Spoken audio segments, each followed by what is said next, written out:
Good morning. I'm Julian Hurst, and we're talking to Harris Powell as part of our interview programs that we've scheduled for the Korean War veterans. And Harris, we're glad to have you with us this morning, and we're going to ask you a few questions, and you can volunteer any information you'd like to give us about your background and what all has happened in your lifetime. Could you briefly sort of tell us how it evolved that you got into the Air Force, I believe? Yes, I was, when I turned 17, I went into the National Guard here in LaGrange. It was the 48th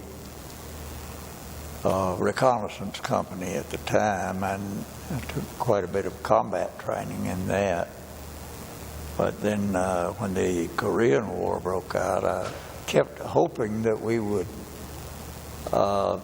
be called up as a unit, but I finally saw that we weren't going to be called up from the National Guard, so I went ahead and joined the Air Force and spent 4 years in the Air Force. Where did you go through basic training even though you'd been in the National Guard? Yes, I went through basic training in two places. One was at, well, I won't say Kelly, but it wasn't. In San Antonio, and then Lackland Air Force Base. I stayed there about 3 weeks, and they sent us on up to Shepherd Air Force Base at Wichita Falls, Texas. That's where I finished my basic training. And then after that, where did you go after that?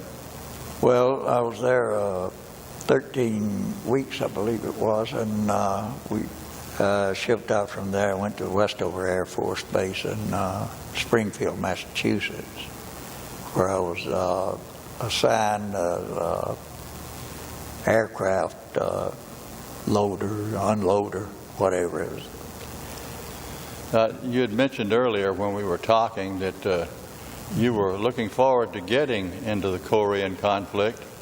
Yes, because of I think your two brothers older than you were in the military. Right. Any comments about that? Well, yes, I really didn't understand when I went into the Air Force that usually the enlisted men are not connected much with any battle. I didn't realize that when I signed up, but I did ask my first sergeant there at Westover if they would send me to Korea, and he kind of laughingly said, "Yes, we'll send you to Korea." So I was looking forward to it. Finally, my orders came out to go overseas. I didn't know where I was going, but the only thing they had on there was Atlantic Division. I knew that wasn't Korea. So after we got aboard the plane, nobody on the plane, no one would tell me where we were going. They just all we had was Atlantic Division, so it could have been almost anywhere in the Atlantic. But after we left on the plane, we got to the Azores and landed to gas up, and we picked up a old sergeant there. Well, now he wouldn't be old, but he was then to me.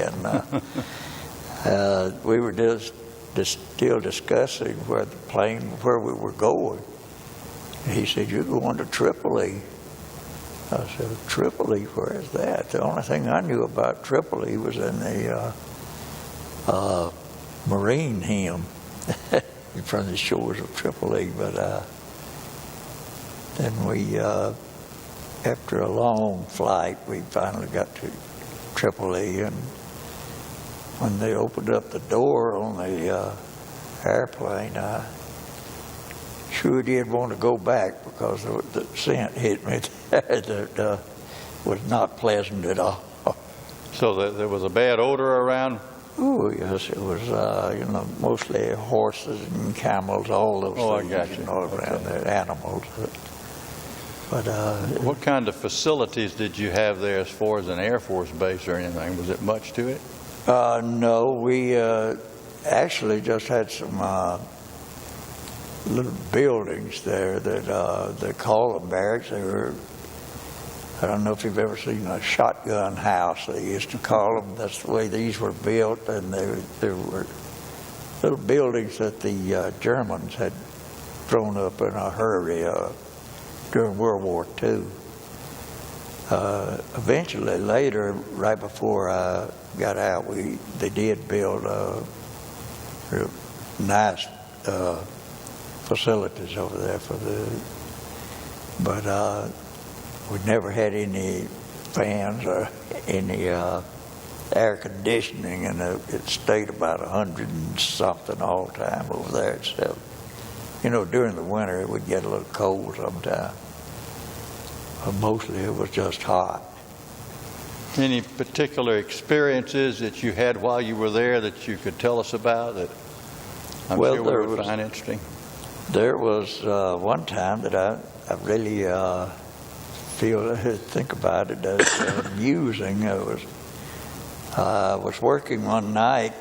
We got off at 11 o'clock that night on the shift, and the lieutenant on the flight line called me and asked me if I'd take my crew and go on a scanner flight around daylight the next morning. I told him, sure, I'd be glad to. I love to fly anyway. And so we stayed in the warehouse there that down on the flight line that night, and some of us slept, and 2 or 3 stayed up all night playing poker or something. But I managed to sleep some during the night. And next morning, they called over to wake us up. Of course, 2 or 3 were already awake, but we got up and went on out, and they had the plane sitting on the spot, where they parked the plane there on the tarmac. And we went out and carried supplies and things to put on the plane. They had removed the cargo door on the left side of it. And when we went on the plane, we sat down against the wall opposite the cargo door there. And they put leather straps around us and gave us just enough room to move around, but just enough to keep us from going out the door. We could go right to the edge, but that's as close as we could get with it. But anyway, we had, the reason we went on the scanner flight was that there was a lieutenant flying an F-86 that night, and they lost radio contact with him for a long time, and they knew that he had gone down, but they didn't know where. They thought it was they were pretty sure it was in the Mediterranean. So we went ahead and took off that morning and flew for a long time out over the desert, along the edge of the desert in the Mediterranean, and looked for places where he could have gone down there, but we never saw anything. So we went out over the sea there, and I don't know if you've ever seen the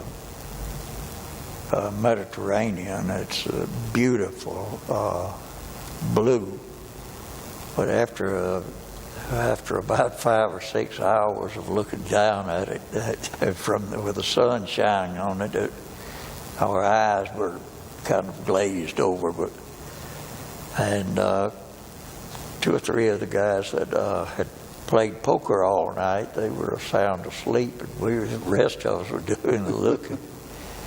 But we had got settled down. We knew that it was about time to go back to the base, and we got quite a surprise all at once. The pilot, evidently he thought he had seen something back further, and he went into something like a dive, and when he was making a hard left turn, in other words, and brought the plane up to enough to where we were sliding toward the open door there. But it didn't really bother me that much, but this young man beside me, he was highly excitable anyway, and he started screaming and yelling and kicking his feet. And I reached for him to try to stop him or something.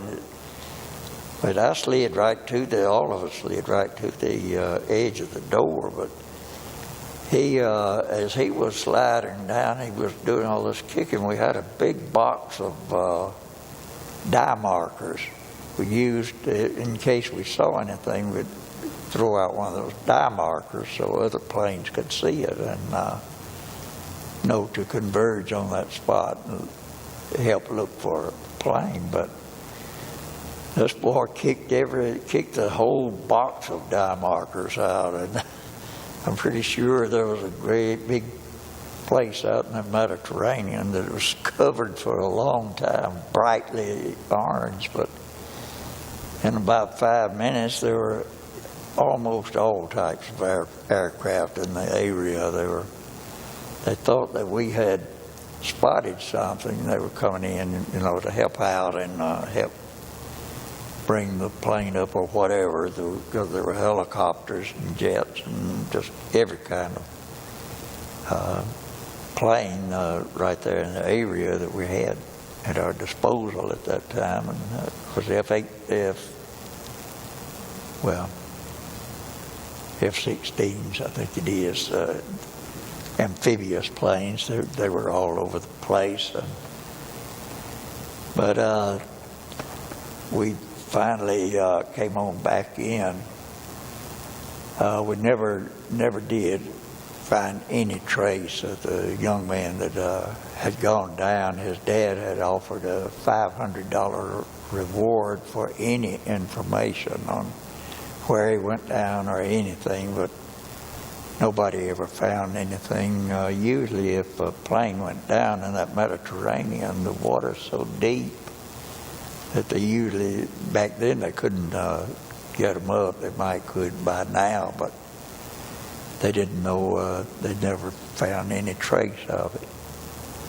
But we got back to the base, and I was already so give out I didn't feel like doing anything, and they told us that we all need to go down and for debriefing. And I knew that was going to be a long time. And so when we got off the plane, I saw the officers, the pilot, co-pilot, all the rest of the people that were involved in this boy that kicked the markers out. They were all talking. I just walked on off, went on to the barracks. I said, I'm not going to sit through that if I can help it. And nothing was ever said. So, but it was, I just loved flying, and I still do. Airplanes still fascinate me. I don't care what kind it is. If I'm outside and I'm talking to you and a plane comes over, you may as well know that I'm going to be looking up. But we had large cargo planes then. Of course, now they're much larger and faster too. But we had the old, everything we had was came from World War II. Except for the F-86s, they were fighter jets, and they were nice planes. But I did one morning. I was going into the barracks, and just before I got to the door, I heard this loud. It sounded much too loud for this jet to be taking off. It's coming right over the top of my barracks. I don't know what had happened to his engine, but just as he got almost directly over me, it just completely stopped, and it was kind of a deafening thing that once it just completely stopped, and I saw the plane just go straight on down. But he crashed outside the gate, and of course he was gone. But they were bad to flame out, and afterwards, that's what we all figured that happened to this young man that got lost in the Mediterranean. It would flame out more than likely because they were easy to do that. And the jets were fairly new aircraft back then. Yes, old technology. In fact, they tried to use them in the Korean War over in Korea, but they were no match for the MiG-15s. They finally had to develop faster and better planes, of course. Well, did you spend the rest of your career in Tripoli? The rest of not all I spent almost 2 years in Tripoli, and I came back to Kelly Air Force Base in San Antonio, and then I got out of this heavy work and I went into passenger service and operations, and I was taking a course in well, I can't even think what it is now, but it was a very highly duty that I was trying to get into. But it was very interesting, and I enjoyed it there at Kelly Air Force Base because Any of these things that you did while you were in the Air Force lead to what you did the rest of your life? Any experiences you had that developed skills for other purposes? Well, I suppose so. In one way, I didn't have any education really, but I did get into when I went into this. When I got to Kelly Air Force Base, they put me in this. I had to figure out how much cargo was in each compartment, and then we had to figure it out on a slide to know exactly how much the plane would weigh on takeoff and how much it would weigh on landing. And of course, I had to go by, they call it aerodynamic cord that runs through the center of the aircraft. It was invisible, but we had to know how much cargo to put in each end of it. Had to balance it up, didn't you? Yeah. Well, you had to get pretty technical to figure all that out. It took some doing, but it got me interested in doing more. And so after I got out of the service, I knew that I had to have more education too. So I started going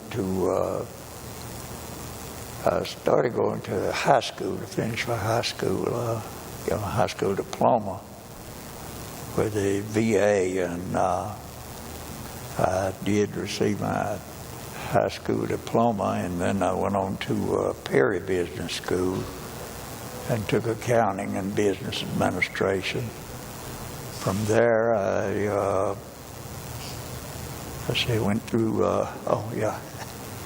went through nursing school and became an LPN, and I loved that. I stayed with that for quite a few years. I don't remember exactly how long. And then once I got out of that, I've been actually attending schools ever since almost. I just got my college diploma last December.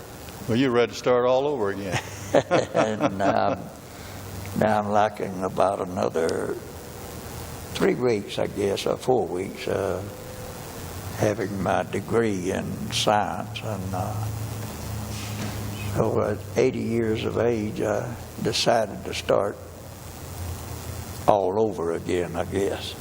And I believe you told me earlier that you grew up in LaGrange, and Yes. just, except for your military service, you've been here all your life. Right, that's true. Well, Harris, this is very interesting, and we've enjoyed this discussion with you, and we thank you for coming and being with us today. Well, thank you. And we mentioned that we're making a video of this, Yeah. and you'll get a copy of it, and the copy will go into our archives here and in our library here and in the one downtown. And so thank you for being with us, and if there's anything else you'd like to say before we close out, feel free to say it. Well, I just thank you for the opportunity to get to discuss it. I've always loved the Air Force, and I'm glad for the opportunity, and I appreciate it very much. Well, Harris, we thank you for coming, and good luck to you, and of course we'll see you soon, because we're all the members of the First Baptist Church. Amen. Right. Or amen. Right. Thank you. Thank you.